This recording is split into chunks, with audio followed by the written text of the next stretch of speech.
perkenalkan nama saya Rodeta Claudia Mendes, NIM 2024-63014. Di video kali ini saya akan melakukan ringkasan fisika dasar 1 dari awal sampai akhir. Yang pertama-tama saya akan membahas tentang gerak melingkar, dan yang kedua fluida, yang ketiga tentang gerak atau mekanika, dan yang kelima tentang momen inersia. Yang pertama, gerak melingkar.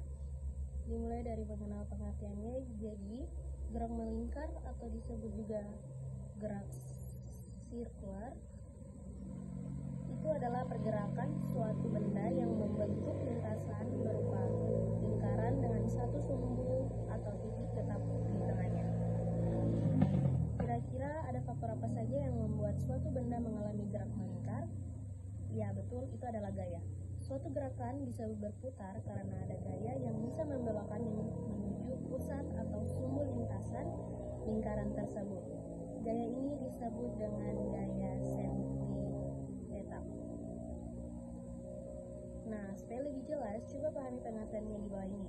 Frekuensi atau yang dilambangkan dengan F, banyak putaran yang dihasilkan setiap 1 detik.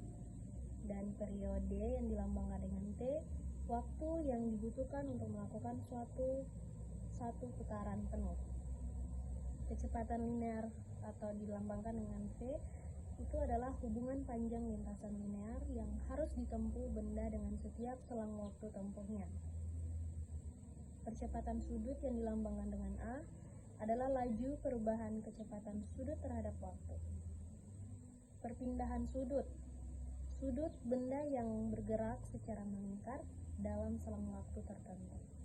Kecepatan sudut yang dilambangkan dengan W itu adalah besar sudut yang ditempuh benda dalam setiap satuan waktu. Yang kedua adalah fluida. Fluida adalah subhimpunan dari fase benda termasuk cairan, gas, plasma, dan padat plastik. Fluida memiliki sifat tidak menolak terhadap perubahan bentuk dan kemampuan untuk mengalir, atau umumnya kemampuannya untuk mengambil bentuk dari wadah mereka.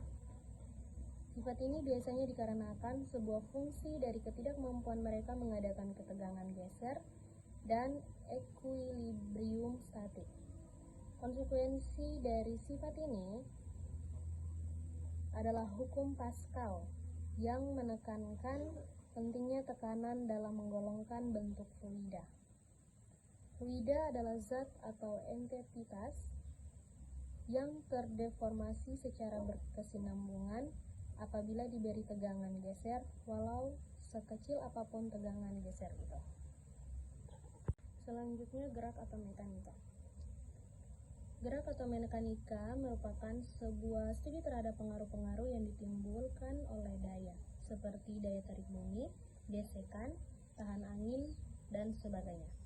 Pada benda yang bergerak dan tidak bergerak, pengetahuan tentang mekanika pada awalnya digunakan untuk merancang benda yang digunakan dalam kehidupan sehari-hari, seperti bangunan, jembatan, kapal, pesawat, dan lain-lain.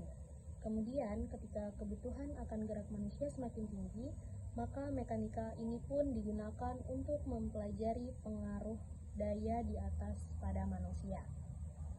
Dan sebaliknya, pengaruh daya yang dikerahkan manusia ketika bergerak, jelas sekali bahwa daya tarik bumi, gesekan, dan tahanan udara berlaku baik pada kegiatan-kegiatan manusia dalam gerak atau olahraga maupun pada kegiatan non-olahraga.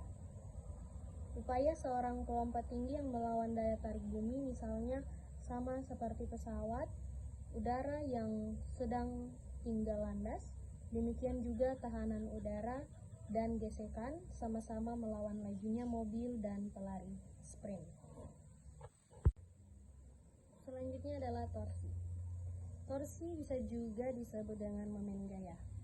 Momen gaya berasal dari bahasa Latin yaitu torquere yang berarti memutar.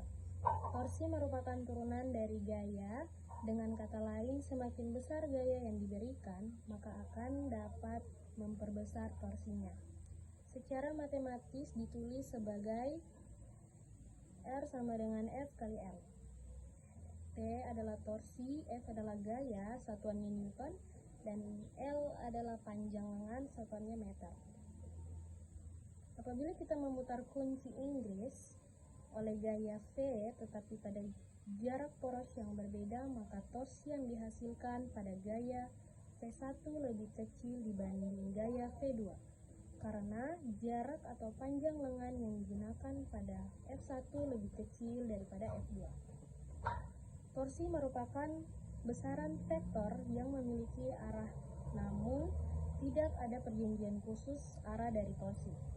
Jika kita mengikuti aturan matematis, maka nilai positif merupakan berlawanan arah jarum jam, sedangkan nilai negatif searah dengan jarum jam. Namun, tanda negatif dan positif bukan menandakan nilai dan perhitungan, melainkan penunjuk arah dalam torsi tersebut. Sekian dari saya, terima kasih.